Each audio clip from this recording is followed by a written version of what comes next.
Hello guys and welcome to the cinematic art productions. बदलाव ही एकमात्र सत्य है इस दुनिया का। Change is the only constant. वक्त के साथ सब कुछ बदलता रहता है और बदलना चाहिए भी, वरना हम समय से पीछे रह जाते हैं। वक्त था जब हम मूवीज़ सिर्फ सिनेमा घरों में ही जाके देख सकते थे, लेकिन वक्त बदला और आज हम मूवीज़ अपने घर पर बैठकर देख सकते हैं। और ये पॉसिबल हुआ है कुछ OTT प्लेटफॉर्म्स की वजह से। OTT प्लेटफॉर्म जैसे कि Netflix, Amazon prime, Disney plus, Hotstar. तो आप लोगों के दिमाग में एक बात ज़रूर आती होगी कि आखिर मूवीज़ किस तरह से पैसे कमाती हैं ऑनलाइन प्लेटफॉर्म से, और साथ ही फिर ऑनलाइन प्लेटफॉर्म्स किस तरीके से रेवेन्यू जनरेट करते हैं उन मूवीज़ से। So let's discuss. एक प्रोड्यूसर एक एक्स अमाउंट पर मूवी को बनाता है और उस पर कुछ प्रॉफिट शेयर रख के उस मूवी को किसी भी स्ट्रीमिंग प्लेटफॉर्म को बेच देता है। मानो अगर एक प्रोड्यूसर ने मूवी को बनाया है 50 करोड़ में, तो वो उस मूवी को किसी स्ट्रीमिंग प्लेटफॉर्म को 70 to 75 करोड़ में बेच देगा। तो वहाँ पे वो अप्रॉक्सीमेटली 20 to 25 करोड़ का प्रॉफिट कर लेता है। और ये वेरी करता है पूरी तरह से streaming platform to streaming platform और प्रोड्यूसर टू प्रोड्यूसर। क्योंकि अगर एक बड़ी मूवी है और एक बड़ा स्ट्रीमिंग प्लेटफॉर्म है तो वहाँ पे रेशियो अलग हो सकता है, और एक छोटी मूवी है और छोटा स्ट्रीमिंग प्लेटफॉर्म है तो वहाँ पे रेशियो डिफरेंट हो सकता है। तो अब सवाल आता है कि फिर स्ट्रीमिंग प्लेटफॉर्म किस तरीके से रेवेन्यू जनरेट करते हैं उन मूवीज़ से। तो उसके लिए उनके कुछ बिजनेस मॉडल्स होते हैं, जिसमें सबसे पहला बिजनेस मॉडल ये होता है कि अगर कोई भी यूज़र एक स्ट्रीमिंग प्लेटफॉर्म से कंटेंट को डाउनलोड करेगा तो उसके लिए उसे कुछ पैसे देने होंगे। तो वहाँ से स्ट्रीमिंग प्लेटफॉर्म रेवेन्यू जनरेट कर लेता है। उसके बाद आता है सब्सक्रिप्शन मॉडल। सब्सक्रिप्शन मॉडल में ये होता है कि स्ट्रीमिंग प्लेटफॉर्म अपने यूज़र से सब्सक्रिप्शन फीस लेती है, वहाँ से वो रेवेन्यू जनरेट करते हैं। और ये सब्सक्रिप्शन फीस वेरी करती है streaming platform to streaming platform और यूज़र की रिक्वायरमेंट के अकॉर्डिंग।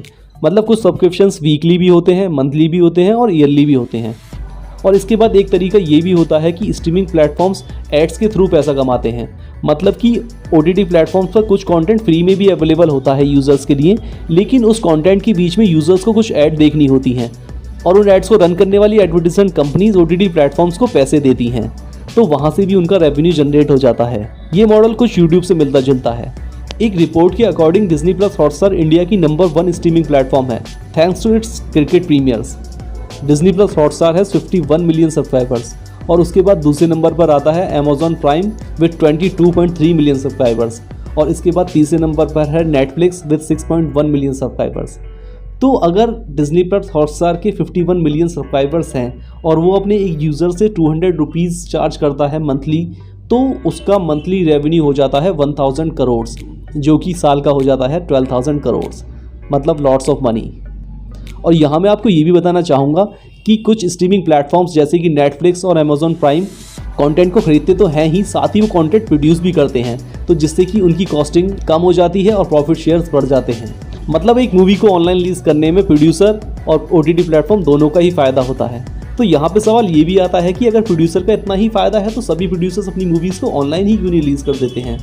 तो वो ऐसा इसलिए नहीं होता है क्योंकि स्ट्रीमिंग प्लेटफॉर्म्स का तो पूरी तरह से फ़ायदा होता है इसमें, लेकिन प्रोड्यूसर्स का पूरी तरह से फ़ायदा नहीं होता। मतलब ये कि अगर एक मूवी डायरेक्टली OTT प्लेटफॉर्म पर रिलीज़ होती है तो उसका थिएट्रिकल बिजनेस तो ज़ीरो हो ही जाता है, साथ में म्यूज़िक राइट और सैटेलाइट राइट से भी कुछ पैसे कम मिलते हैं। मतलब अप्रॉक्सीमेटली 10 to 20% प्रॉफिट्स कम हो जाते हैं। और वो ऐसा इसलिए होता है क्योंकि जब मूवी डायरेक्टली OTT पर जाती है तो उसकी अवेयरनेस कम होती है, उसके प्रमोशंस और मार्केटिंग उतनी नहीं होती। तो जब सैटेलाइट ओनर्स उस मूवी को चलाते हैं तो उन्हें फिर से उसका प्रमोशन करना पड़ता है और मार्केटिंग करनी पड़ती है। और यही होता है म्यूज़िक कंपनीज़ के साथ भी। तो इसलिए वो प्रोड्यूसर्स को कम पैसे देते हैं। और जो सबसे बड़ी बात होती है वो ये कि एक मूवी का पूरी तरह से पोटेंशियल निकल कर नहीं आता अगर वो मूवी OTT प्लेटफॉर्म पर रिलीज़ हो जाती है।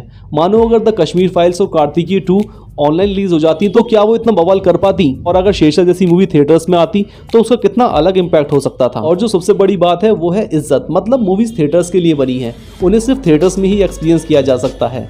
मतलब मूवीज़ की जान बसती है थिएटर्स में। मानो अगर द RRR, KGF 2 और पुष्पा जैसी मूवीज़ ऑनलाइन रिलीज़ हो जाती तो क्या वो इतना मज़ा दे सकती थी? नहीं दे सकती थी। इसीलिए प्रोड्यूसर्स का भी पहला प्रेफरेंस अपनी मूवीज़ को थिएटर्स में ही रिलीज़ करना होता है। तो ये था मेरा take about the OTT platforms business model. What do you guys think about it? Please share your thoughts in the comment section. Please like, share, comment and subscribe. I love you guys and we'll be back soon with another